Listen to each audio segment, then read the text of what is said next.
When working with new or deconditioned clients, one of the problems that we often encounter with clients that are looking for weight loss is an inability to move correctly or an injury risk, such as a back problem. Maybe they have an injury to their knees or their shoulders. With this in mind, we can still get the conditioning component necessary to achieve their goals while teaching movement. This kind of came to me when I was reading Gray Cook's new book, Movement, and learning more about the developmental postural sequence, going from supine to quadruped to half and tall kneeling, and then eventually to standing. While they use this in rehab settings extensively, these same postures can be utilized in interval-like training to teach vigorous movement with the arms against a stable base of the lower body. So for a client that might be deconditioned, for example, in squatting or bilateral activities, somebody that might have a knee problem and presents risk of injury there, we can do things in a tall or a half kneeling posture to start them out. Some of my favorite exercises would be tall medicine ball throws,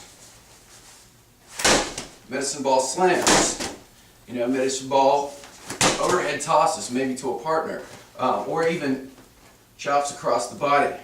For pulling motions, we can do things like vigorous rowing. Back it up a little bit here.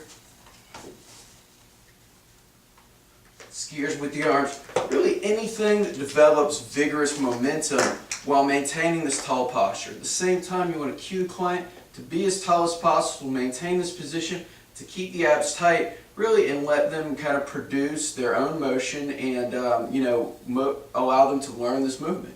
As they become better, we can simply move them into static standing positions. And the same rules apply. Slams, tosses, different movements. At the same time, coaching them in this proper half squatting stance. Eventually moving on to